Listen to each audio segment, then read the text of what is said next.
نے کہا کہ الحمدللہ ہمارے ہیں، نواز شریف نے کہا ہمارے ہیں، لیکن یہ نہیں بتا سکتے کہ پیسہ کدھر سے آیا۔ تو وہ وہاں بیٹھے ہوئے ہیں، اسحاق ڈار کے بیٹے وہاں بیٹھے ہوئے ہیں جو کہ ملک سے باہر بھاگے ہوئے ہیں، اور اسحاق ڈار بھی ملک سے باہر بھاگا تھا جب تک NRO نہیں دیا، اور ہینڈلرز نے اس کو یہ یقین دہانی نہیں کی کہ فکر نہ کریں آپ آ جائیں تو آپ کو کوئی نہیں پکڑے گا۔ تو یہ وہ لوگ، اور جس میں پھر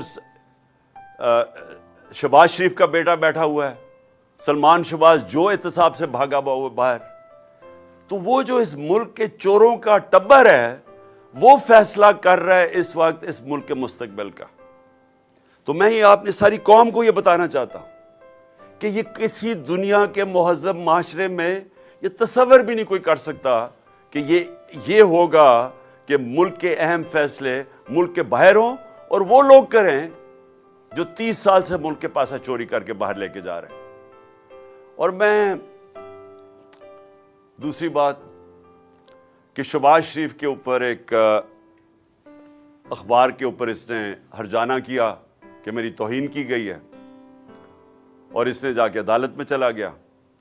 اب شہباز شریف کو نہیں پتا تھا کہ برطانیہ کی عدالتیں کیوں، ونسٹن چرچل ان کے جو بڑا اسٹیٹسمین تھا، اس نے کیوں کہا جب برطانیہ ہٹلر کی دوسری جنگ عظیم میں جب تباہ کر رہے تھے برطانیہ کو، تو اس نے کیوں کہا، اس نے جب کسی نے پوچھا ہم بچ جائیں گے، اس نے کہا کیا ہماری عدالتیں انصاف دے رہی ہیں؟ تو انہوں نے کہا جی دے رہی ہیں۔ تو انہوں نے کہا کوئی دنیا کی طاقت ہمیں نہیں ہرا سکتی۔ ان کی عدالتوں کے اندر یہ چلا گیا شہباز شریف، اور اب انہوں نے 8 یا 9 دسمبر کو اس کو بلا لیا ہے، اس سے جواب مانگے ہیں۔ اب شہباز شریف کو غلط فہمی ہوئی ہے کہ ٹیلی فون اٹھا کے تو جج کو کہہ کے جی بے نظیر کو 3 نہیں 5 سال سزا دینا ہے، اس کے جو ماضی میں بریف کیس پکڑ کے کوئٹہ بینک پہ جانے والا، بینچ کو خریدنے والا، اس کو یہ نہیں پتا کہ وہ کدھر پھنس گیا جا کے۔ اور ان کے لیے سب سے بڑا اب یہ چیلنج ہوگا شہباز شریف کے لیے کہ عدالت میں اب انہوں نے بتانا پڑے گا کہ کیا جو اس نے الزامات لگائے، اور اس نے بڑے، جو ان کا اخبار ڈیلی میل ہے، بڑے سنگین الزامات لگائے ہیں اس کی چوری کے اوپر۔ تو یہ میں صرف آپ کو اب بتانا چاہتا ہوں، یہ ہے فرق، کیوں وہ معاشرے میں خوشحالی ہے، کیوں یہاں سے لوگ نوکریاں ڈھونڈنے جاتے ہیں باہر، کیوں یہاں آپ کے لالا موسیٰ سے خاص طور پہ، اور یہ سارا گجرات، لالا موسیٰ، اوپر جیلم، اتنے لوگ میں ملا ہوں یورپ میں نوکریاں ڈھونڈتے ہیں پاکستانی، ہمارے پنجاب کے شہری اسکینڈینیویا میں کیوں جاتے ہیں نوکریاں ڈھونڈنے؟ وہاں کے وسائل ہمارے سے زیادہ نہیں ہیں، لیکن ادھر انصاف ہے۔ دیکھیں، بار بار میں آپ کو ایک چیز سمجھاتا ہوں اپنی قوم کو، کیونکہ میرا کام ہے آپ کی تربیت کرنا۔ جب تک ایک ملک کے اندر عدل اور انصاف نہیں ہے، قانون کی حکمرانی نہیں ہے، وہ معاشرہ خوشحال نہیں ہو سکتا، وہ معاشرہ آزاد نہیں ہو سکتا، اس معاشرے میں جمہوریت حقیقی نہیں آ سکتی، حقیقی آزادی نہیں آ سکتی۔ وہ معاشرے کے اندر جدھر کمزور کو طاقتور سے قانون تحفظ نہیں دیتا، وہاں جنگل کا قانون ہوتا ہے، وہ جو مرضی آپ کر لیں، آپ اچھی سے بھی پالیسیز لے آئیں، وہاں غربت ہوگی۔ ساری جو جس کو کہتے ہیں ڈیولپنگ ورلڈ، جو غریب ملک ہیں، ان سب کی یہی کہانی ہے۔ تو میں اس لیے بار بار آپ کو سمجھاتا ہوں میرے پاکستانیوں، کیونکہ میں نے یہ ملک دیکھے ہوئے ہیں، میں نے ٹائم گزارا ہوا ہے یہاں، مجھے پتہ ہے، اس لیے میں نے 26 سال پہلے انصاف کی تحریک شروع کی تھی کہ یہ ایشین ٹائیگر نہیں بننے لگا پاکستان، لاہور کو پیرس نہیں آپ بنا سکتے۔ جب آپ عدل اور انصاف کا نظام لے کے آئیں گے، یہاں کی قوم کو آزاد کریں گے، حقیقی آزادی دیں گے، یہ قوم خود ہی اس ملک کو اٹھا لے گی۔ یہاں جو بیرون ملک پاکستانی بیٹھے ہیں، جو میری آج سن رہے ہوں گے مجھے، میرا ان سے انٹریکشن ہے، ان سے پوچھے تو صحیح کیوں نہیں وہ پاکستان میں آ کے پیسہ لگاتے؟ وہ سب سے پہلے آپ کو کہیں گے کہ ہم اس لیے پیسہ نہیں لگاتے پاکستان میں آ کے کہ ہمیں ڈر ہوتا ہے کہ اگر ہم پلاٹ لیتے ہیں تو اس کے اوپر قبضہ ہو جاتا ہے اور ہم قبضہ نہیں چھڑا سکتے، تو ہم کاروبار کیسے شروع کر سکتے ہیں جس ملک کے اندر ہمیں قانون تحفظ نہیں دیتا، جس میں ایک ایک فکرہ استعمال کیا جاتا ہے، کانٹریکٹ انفورسمنٹ نہیں ہوتی۔ جب اس ملک میں ہماری سرمایہ کی حفاظت ہی نہیں ہوتی تو ہم کیسے اس ملک میں پیسہ لگائیں گے؟ اور دوسری بات وہ یہ کہیں گے، خاص طور پہ برطانیہ میں جو بیٹھے پاکستانی ہیں، کہ یہ جو ملک کے سربراہ ہیں جو ہمیں کہتے ہیں کہ پاکستان میں اپنا پیسہ لے کے آؤ، تو اپنا پیسہ تو پاکستان سے باہر بھیج رہے ہیں، ان کے تو بڑے بڑے محلات باہر ہیں، ان کے کاروبار باہر ہیں، تو یہ ہمیں کہہ رہے ہیں کہ پاکستان میں پیسہ لگاؤ، اور وہ یہ کہتے ہیں کہ یہ پیسہ باہر کیوں بھیجتے ہیں؟ نمبر 1 چوری کا پیسہ ہے، کیونکہ اگر چوری کا پیسہ کیوں باہر بھیجنا پڑتا ہے کہ پاکستان میں نظر آ جائے گا۔ یہاں اب اگر ایک دم ان کی دولت میں اربوں روپے کا اضافہ ہونا شروع ہو جائے تو پوچھیں گے تو صحیح نا قوم کے کدھر سے پیسہ آیا؟ وہ یہ جواب نہیں دے سکتے کیونکہ چوری کا پیسہ ہے، اس لیے ان کو باہر بھیجنا پڑتا ہے۔ اور یاد رکھیں جب باہر بھیجتے ہیں، اور میں یہ بار بار آپ کو اس لیے بتاتا ہوں کہ جب آپ کا ملک کا پیسہ چوری کر کے، جس طرح یہ ٹی ٹی کیس ہے شہباز شریف کا اور بیٹوں کا، کہ یہ پوری ایک گاڑی میں پیسہ، پہلے وہاں سے ان کے ماڈل ٹاؤن کے گھر سے وہ گاڑی میں پیسہ رکھا جاتا تھا، پھر پولیس گارڈ لے کے جاتی تھی ہنڈی اور حوالے، جدھر سے یہ پیسہ ڈالر میں چینج ہوتا تھا اور پھر باہر بھیجتے تھے، اور پھر جو پیسہ پاکستان منگوانا ہو تو وہ ایک ان لوگوں کے نام پہ لے کے آتے تھے جو کبھی پاکستان سے باہر ہی نہیں گئے، مثلا، اور زرداری بھی یہی کرتا تھا، تو وہ پاپڑ والا اور چینی والا اور یہ وہ لوگ ان کے پاسپورٹ لیتے تھے اور کہتے تھے جی انہوں نے باہر سے ریمیٹنسز بھیجی ہے، تو خود ہی قانون بنایا تھا 1992 میں کہ جی اگر باہر سے کوئی پیسہ بھیجے گا تو کوئی سوال نہیں پوچھا جائے گا، اور یہ حدیبہ پیپر مل بھی یہی کیس تھا، زرداری کا بھی یہی کیس ہے، وہ جو فیک اکاؤنٹس کا ہے ان کے بھی یہی کیس ہے۔ تو یہ وہاں سے انہوں نے پیسے باہر، پہلے چوری کر کے چوری کا پیسہ باہر، ریمیٹنس سے واپس جس کی ضرورت ہے، باقی پیسہ ان کا باہر پڑا ہے۔ جو ان کا زیادہ تر مال ہے، یہ دونوں بڑے بڑے خاندانوں کو، یہ باہر پڑا ہوا ہے پاکستان سے، اور بڑی شان و شوکت میں وہاں رہتے ہیں، اور یہ اس ملک کا المیہ ہے کہ یہ ہر تھوڑی دیر کے بعد ان کو این آر او ملتا ہے، پھر واپس آتے ہیں، پھر لوٹتے ہیں، پھر پیسہ باہر لے جاتے ہیں۔ اور یہ آپ کے سامنے ہو رہا ہے اس وقت، یہ جو تماشا ہے کہ سارے جناب لندن کی طرف دیکھ رہے ہیں، چور بیٹھ کے فیصلہ کر رہے ہیں کہ پاکستان کا آرمی چیف کون ہوگا۔ یعنی مجھے حیرت ہوتی ہے کئی دفعہ کہ یہ جب ہم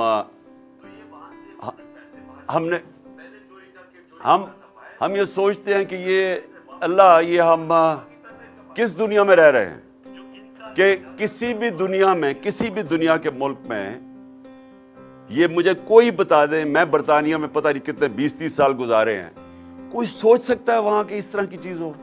کوئی سوچ سکتا ہے کہ برطانیہ کے پرائم منسٹر کی باہر پراپرٹیز پڑی ہوں، اور اگر پڑی ہوں تو وہ ایک دن بھی آفس میں رہ سکتا ہے جب تک جواب نہ دے؟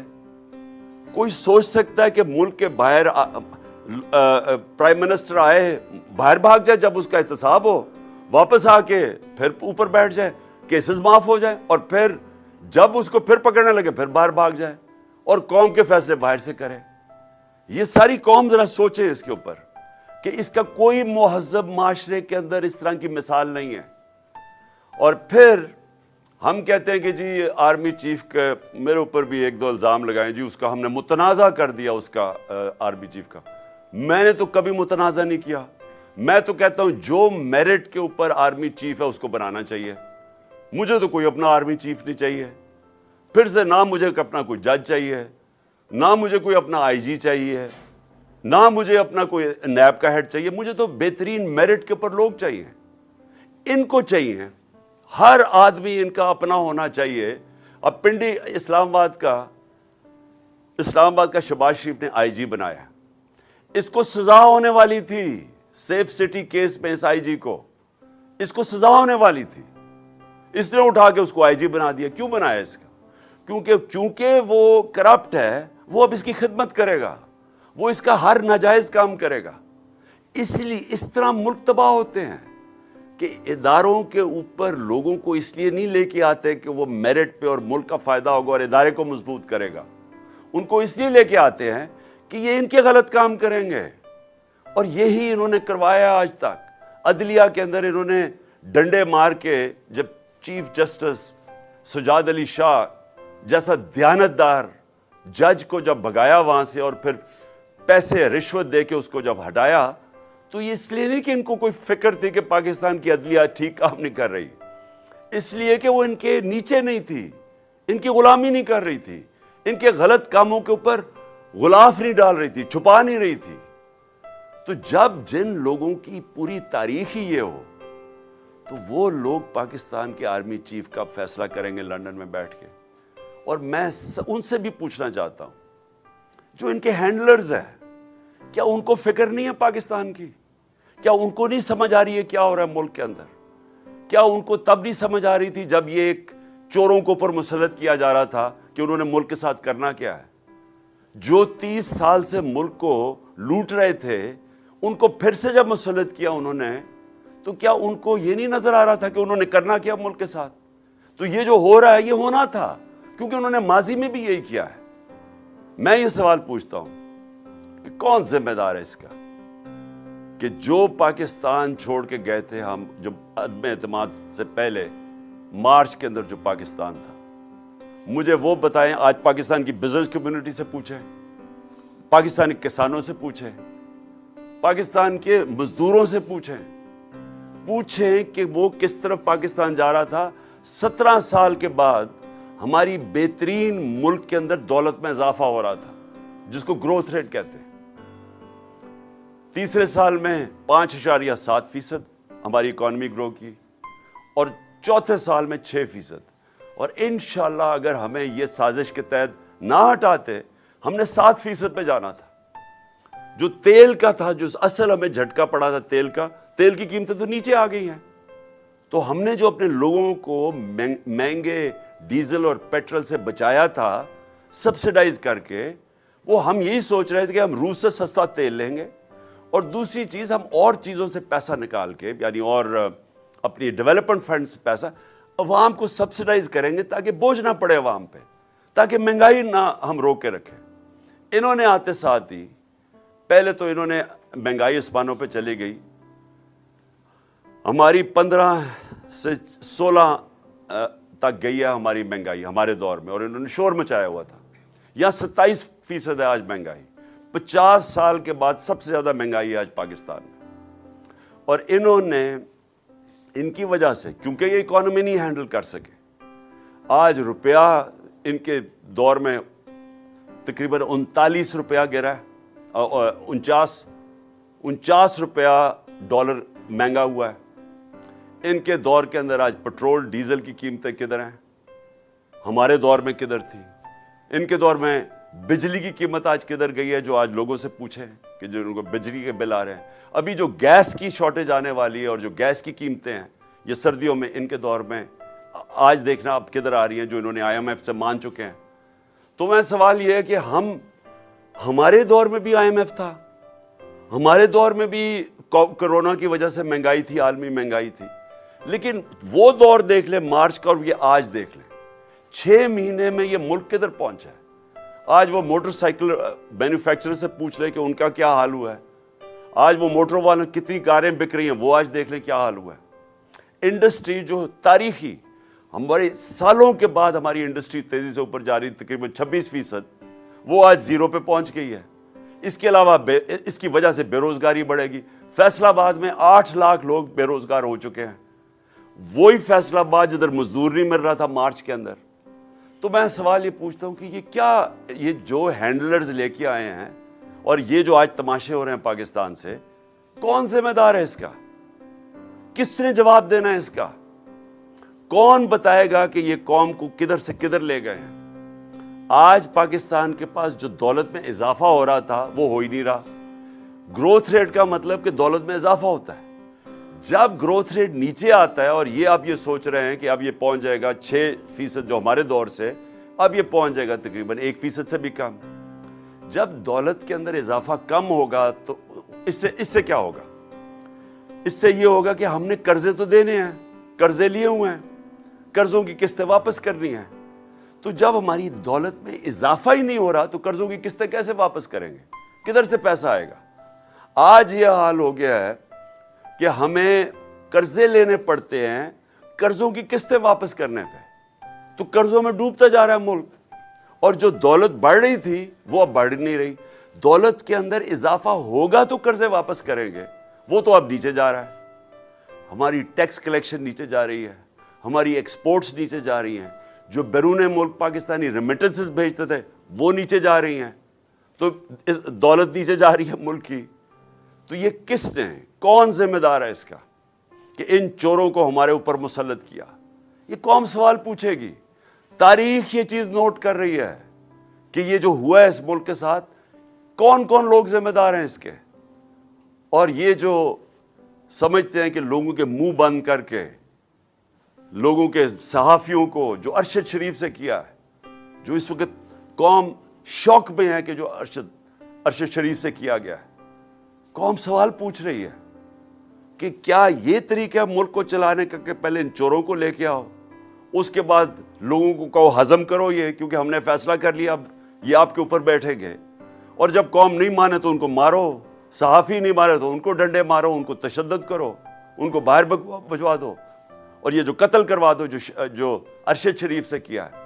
پھر اعظم سواتی جیسے لوگ جو اس سے کیا انہوں نے, کہ اس نے کوئی تنقید کر دی, وہ کون سی اس نے اتنی بڑی قیامت تھی کہ اس کو ننگا کر کے بچوں کے سامنے پہلے مارو, پھر ننگا کر کے تشدد کرو, اور پھر جو ویڈیو دی ہے, یعنی اس سے تو کوئی ساری آج قوم دنگ ہے کہ کوئی اتنا بھی نیچے گر سکتا ہے کہ کسی کو بلیک میل کرنے کے لیے آپ میاں بیوی کی ویڈیو ڈال دیں.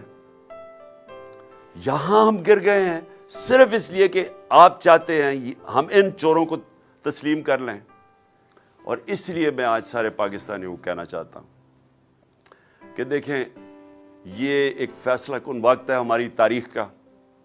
آپ نے سب نے شرکت کرنی ہے. یہ عمران خان کی تحریک نہیں ہے, یہ آپ کی تحریک ہے.